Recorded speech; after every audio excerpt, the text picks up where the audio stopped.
તો નમસ્કાર, જય સિયારામ.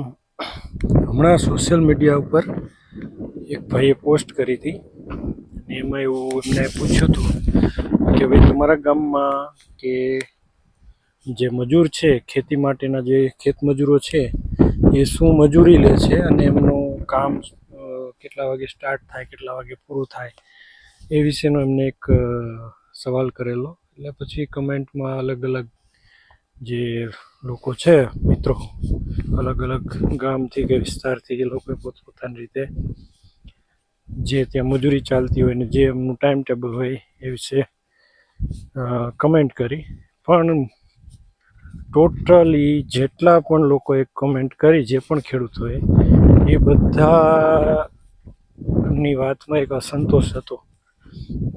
અને મેં પણ મારો પણ વિડીયો બનાવવાનો હેતુ એ જ છે, કારણ કે ઘણી વખત એમ થાય કે ચલો વિડીયો બનાવી આ વિશે, પણ પછી કોઈને કોઈ કારણસર નથી બનાવતા. બહુ સાચી વાત છે. અત્યારે જે લોકો મજૂરી કરે છે, ખેત મજૂરો, પહેલાં તો એમની પરિસ્થિતિની વાત કરીએ ને તો એ બધા લોકો પાસે પોતાના મકાન છે, ઘરે ફ્રીજ, ટીવી, કદાચ એસી પણ છે અમુક લોકો પાસે, ઘરે બબે બાઇક છે. અને ઓનેસ્ટલી કહું તો એમની પાસે ભાઈ 4 વ્હીલ કે એવું નથી, પણ લગભગ જે જે જમીન ધારક છે, જેની પાસે જમીન છે, એ લોકો કરતાં સારી પરિસ્થિતિ અને સારું જીવન ખેત મજૂરો છે જીવે છે. છતાં પણ એમની મનમાની તમે જુઓ. મેં પછી અમારા અહીંની વાત કરી કે ભાઈ સવારથી બપોર સુધી કામ કરે, 12-12:30 સુધી, 200 રૂપિયા મજૂરી. હવે એ જે કામ કરે ને 200 રૂપિયા મજૂરીમાં, એમાં એ લોકો માંડ જો 100-125 રૂપિયાનું કામ કરતા હોય તો, કારણ કે તમે એ આખો જો એનો સવારથી જે એમનું કામ ચાલુ થાય ત્યારથી વિડીયો બનાવી અને જો તમને દેખાડ્યું હોય કે સમજાવ્યું હોય કે જો આ એક તો સતત એમની ગપસપ ચાલુ જ હોય, વાતું કરવાનું કામ દરમિયાન, હાલો એને વાંધો નહીં. ત્યાર પછી ફ્રેશ થવા માટે, બાથરૂમ માટે એક જાય ને એક આવે, એક જાય ને એક આવે, એટલે સરેરાશ ગણો એટલે 2 જણ તો એમાં જ રહે.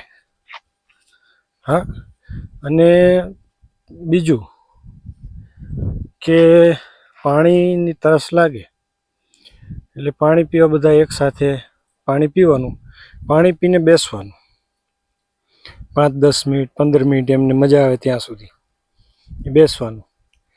પછી ઊભા થઈને કામે ચડે.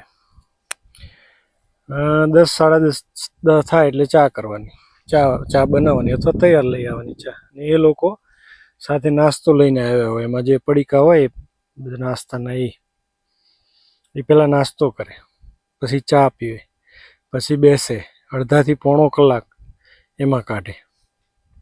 ત્યાર પછી કામે ચડે. ત્યાર પછી 12 વાગ્યા સુધીમાં પાછા 2 વાર બેસે પાણી પીવા. અને એમની ઈચ્છા પડે ત્યારે ઊભા થાય અને કામે ચડે. 12 કે 12:15 કે 12:30 થાય એટલે તમે હાજર હોય કે ન હોય, એ શરમ વગર, શરમ નેવે મૂકી અને તમારા ખેતરમાં માની લો કે આ અહીં શેઢો છે, આ શેઢો, આ મતલબ મોચમ છે, અને આ અહીં આમથી કદાચ આવતા હોય કામ કરતાં કરતાં, આમ સામેથી, તો અહીં આવીને પૂરું થાય. તો અહીંથી એ આટલા પગલાં આપણે ચાલીએ કે ભાઈ અહીં સુધી કામ થયું છે, પછી નીંદવાનું હોય કે વીણવાનું હોય કે કોઈ પણ કામ હોય, માની લો કે અહીં સુધી થયું છે ને સામે સુધી એમનો ટાઈમ થઈ ગયો, જો એ ઈચ્છા પડે તો રોકાય, નહીતર મોસ્ટ ઓફ રોકાતા નથી. એટલું કામ તમારું મૂકી દે અને એ રવાના થઈ જાય. બરાબર. જો આ બાબત તમે અમને કદાચ થોડું ઘણું ઉગ્રતાથી કંઈ કહો અથવા વાત કરો તો બીજા દિવસે તમારું કામ બંધ, કારણ કે મજૂરોની જરૂર છે ખેતીમાં. જે ફેક્ટરી, કારખાના, આ તે બધી અત્યારે બધી સગવડતા છે લોકો પાસે જવાની, એટલે ત્યાં વયા જાય, અહીં નથી આવતા. એટલે લાચાર છે ખેડૂત મજૂરોથી. એટલે હું મારા આ વિડીયો થકી હું કહેવા માગીશ કે આના માટે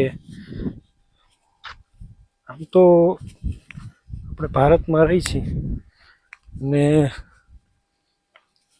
લોકશાહી છે, સ્વતંત્ર દેશ છે, પોતાના કાયદા કાનૂન છે.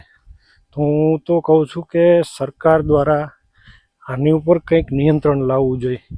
કારણ કે આ જે પરેશાની ખેડૂતોને છે ને એ કોઈ માપ વગરની છે.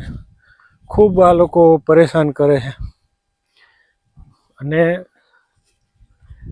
જો એમના મતલબ કે ભાગીદારીમાં કેવી રીતે એમને કોઈ ખેતર ખેડવા રાખેલું હોય એમાં કામે જવું હોય તો એ લોકો સવારે વહેલા નીકળે, વહેલા ખેતરે ચાલીને પહોંચી જાય, પછી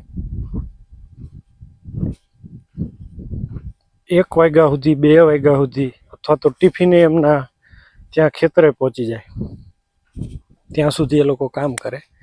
ને પછી સગવડતા ન હોય વાહનની કદાચ તો ચાલીને પાછા ઘરે જતા રહે. પણ જો કોઈ ખેડૂને ત્યાં એ ગયા હોય કામે, દાખલા તરીકે મારે ત્યાં આવ્યા હોય તો ફરજિયાત એમના માટે આપણે ટ્રેક્ટર હાજર રાખવાનું. ચલો જવા માટે તો સવારે આપણે સમજીએ કે ભાઈ ખેડૂને ઉતાવળ હોય, મને ઉતાવળ હોય, મારા ખેતરે જલ્દી પહોંચી જાય, બરાબર. પછી મારું ટ્રેક્ટર ને કોઈ બીજા ખેતરે કોઈ કામથી જવું હોય તો એ કામ બંધ રાખવું પડે. પહેલાં આ લોકોને મારે ઘરે પહોંચાડવો પડે, ત્યાર પછી. એટલે આવી બધી મુશ્કેલી છે. એટલે આ લોકો માટે ખરેખર દરેક જગ્યાએ, હું કોઈ મારી કે કોઈ એક જગ્યાની વાત નથી કરતો, પણ સરકારશ્રી અથવા તો પ્રશાસનનું કંઈક નિયંત્રણ આની ઉપર પણ હોવું જોઈએ. ખેડૂત જે છે, ખેડૂત એ તમામ જગ્યાએથી પરેશાન થાય છે. ખેત મજૂરોથી, ખાતરની બાબત હોય, પછી પોતે જ્યારે વેચાણ કરવા જાય પોતાનો માલ ત્યારે વેપારીઓની મનમાની,